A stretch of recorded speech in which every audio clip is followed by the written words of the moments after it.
Assalamualaikum warahmatullahi wabarakatuh. Kami dari kelompok 9. Di sini kelompok kami ingin membahas mata kuliah perpajakan tentang PPNBM atau pajak penjualan atas barang mewah. Di sini ada saya sendiri, Dianasti Habibatul Adawiyah dengan NPM 214120009, Ketut Septa dengan NPM 19412022, Lis Pasyarani 214120031, Maria Margareti Borupa 1000 214120037, dan M. Tegar Anugrah dengan NPM 214120020. PPNBM. Apa sih PPNBM itu? Jadi, PPNBM atau pajak penjualan atas barang mewah, yaitu pajak yang dikenakan pada barang tergolong mewah atas transaksi barang kena pajak atau BKP dan jasa kena pajak atau JKP baik yang diproduksi di dalam negeri maupun di luar negeri. PPNBM ini hanya dikenakan satu kali saja, yaitu pada saat penyerahan BKP yang tergolong mewah atau pada saat impor maupun ekspor BKP. Contoh pengenaan PPNBM pada barang kena pajak atau BKP sendiri yaitu barang bukan sebagai kebutuhan pokok dan barang yang dikonsumsi oleh konsumen tertentu yang memiliki penghasilan tinggi. Sehingga PPNBM sendiri yaitu untuk menciptakan keseimbangan dalam pembebanan pajak antara konsumen yang berpenghasilan rendah dan konsumen yang berpenghasilan tinggi. Ada dasar hukum PPNBM. Untuk dasar hukum PPNBM sendiri diatur dalam Undang-Undang Nomor 42 Tahun 2009 yaitu tentang pengenaan PPN dan PPNBM atas barang kena pajak atau BKP dan jasa kena pajak atau JKP yang dikonsumsi di dalam negeri. Fungsi PPNBM. Yang pertama, keseimbangan pembebanan pajak antara konsumen yang berpenghasilan rendah dengan konsumen yang berpenghasilan tinggi. Yang kedua, pengendalian pola konsumsi atas barang kena pajak yang tergolong mewah. Yang ketiga, perlindungan terhadap produsen kecil atau tradisional. Dan yang kelima, penerimaan negara. Jadi di fungsi PPNBM ini memiliki dua perspektif. Yang pertama adalah perspektif sosial. Dari pandangan sosial ini atau perspektif sosial menghasilkan dari masyarakat yang berpenghasilan tinggi cenderung membeli barang yang tergolong mewah. Oleh sebab itu akan menimbulkan kecemburuan sosial antara orang yang berpenghasilan tinggi dengan orang berpenghasilan rendah. Tetapi sebenarnya tidak seperti itu.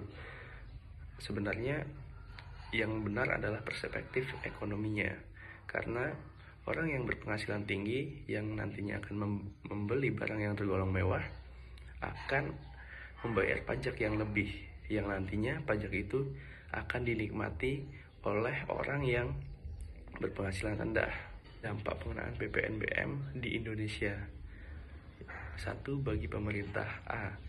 Total penerimaan pajak akan meningkat seiring dengan makin bergairahnya pasar.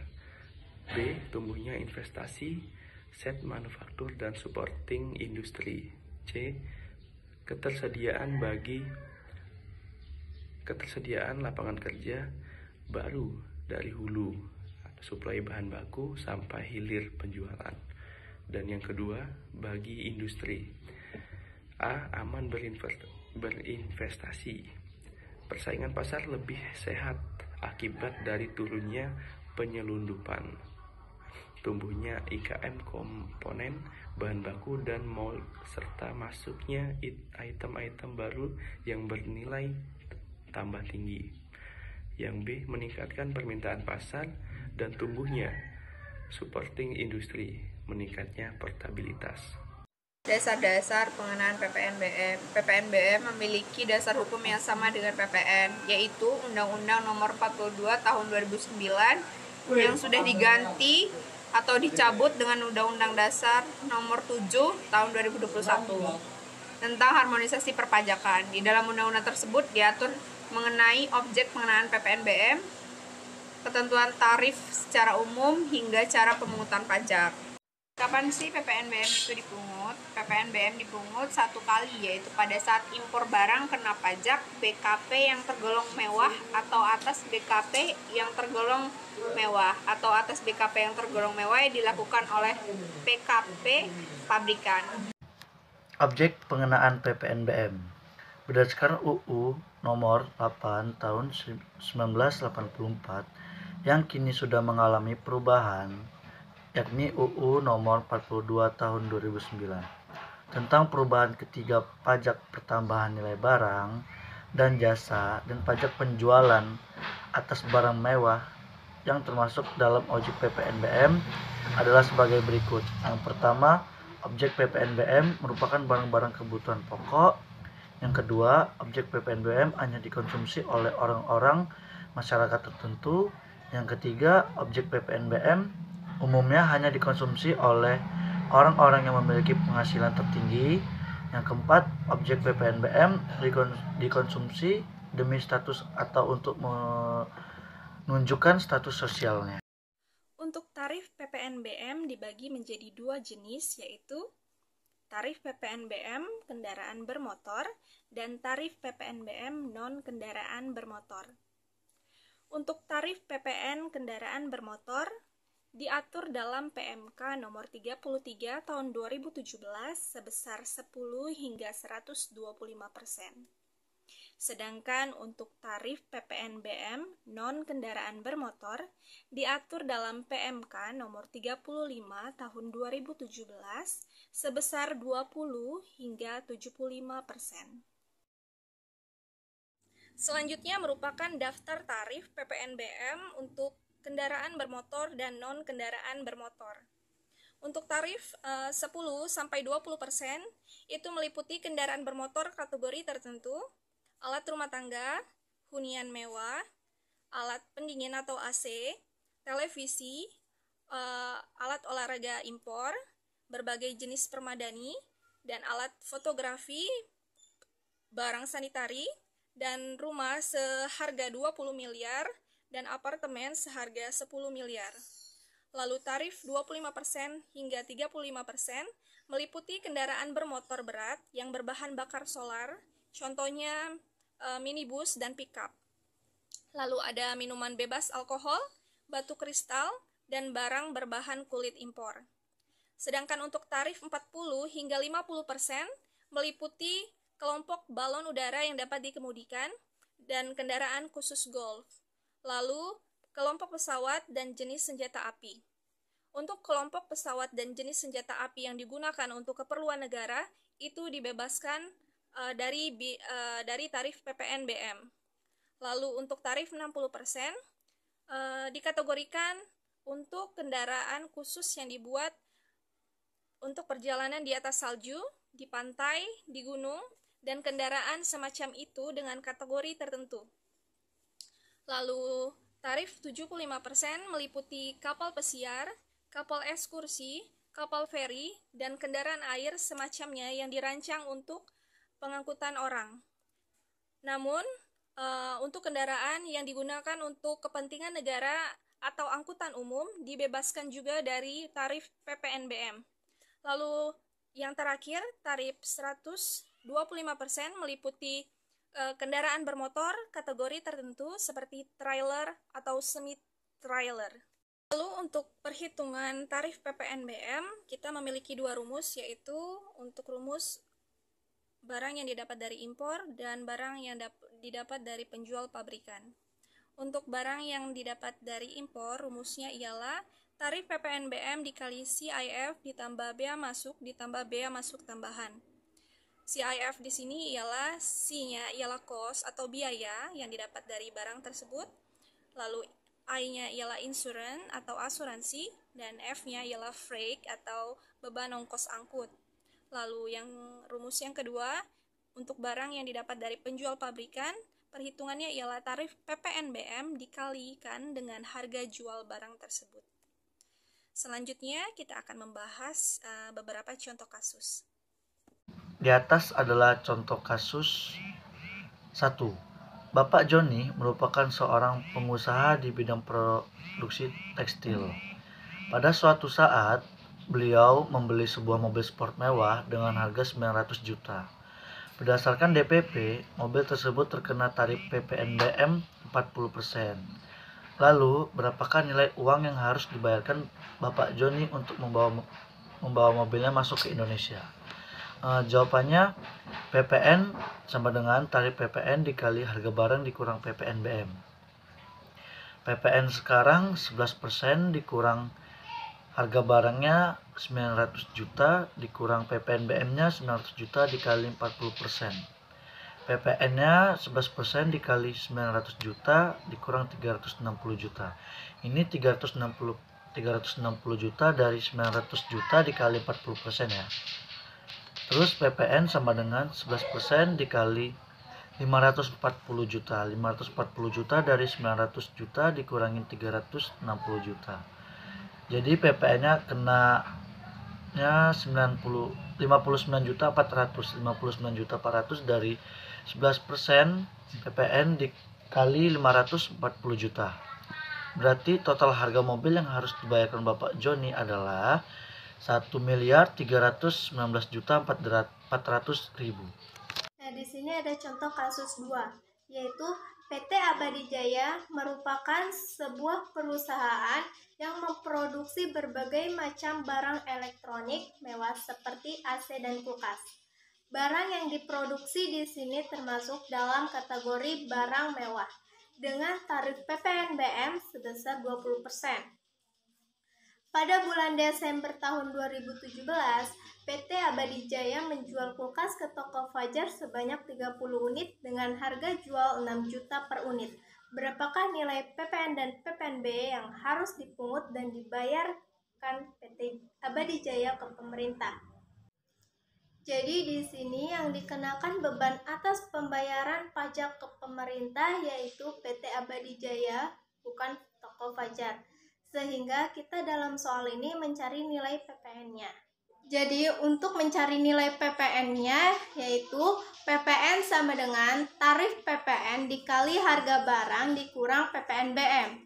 Tarif PPN-nya pakai 10% karena masih tahun 2017. Jadi PPN sama dengan 10% dikali 6 juta dikali 30 unit dikurang harga barang total dikali PPNBM. PPN sama dengan 10% dikali 180 juta dikurang 180 juta dikali 20%. 20% ini didapatkan dari nilai PPNBM-nya tadi. Jadi PPN sama dengan 10% dikali 180 juta dikurang 36 juta. PPN sama dengan 10% dikali 144 juta.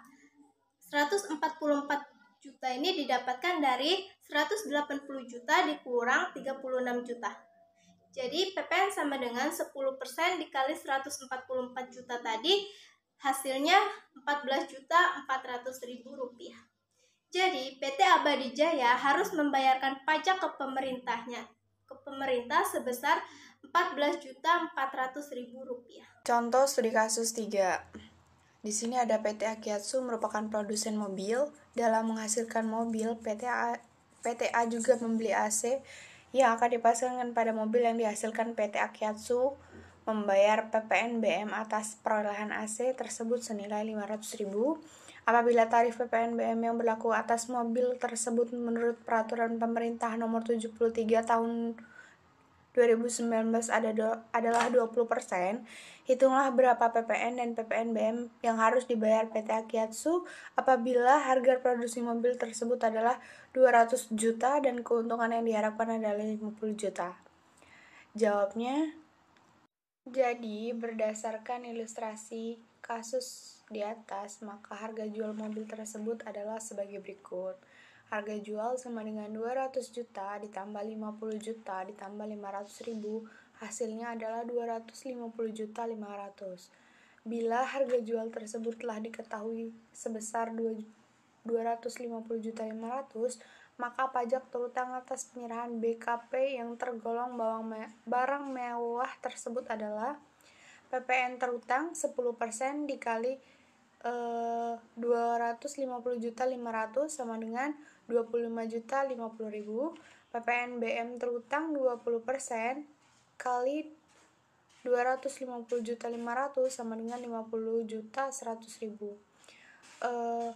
Jadi yang akan dibayarkan oleh PT Akihatsu PPN-nya sebesar 25.050.000 sama PPN BM. Kasus selanjutnya ialah Ibu Ratna, seorang pengusaha kena pajak yang bergerak dalam perdagangan otomotif, mengimpor sebuah mobil mewah.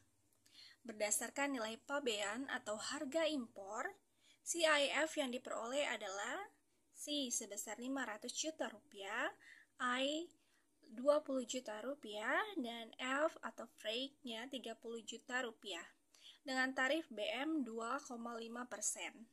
Mobil tersebut dikenai PPN BM sebesar 40%. Lalu pertanyaannya, berapakah PPN BM-nya? Untuk menjawab soal tersebut, hal yang harus kita tentukan pertama kali ialah nilai impor.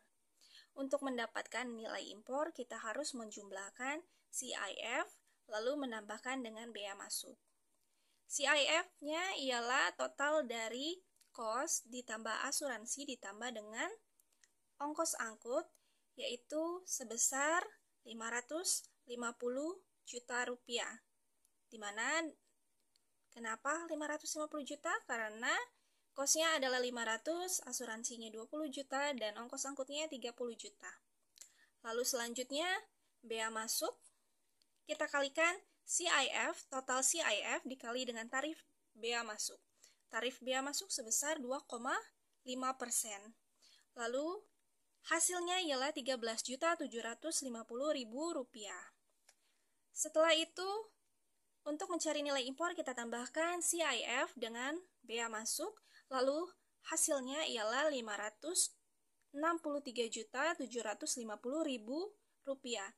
Inilah nilai DPP yang kita dapatkan untuk menentukan berapa tarif PPN BM-nya.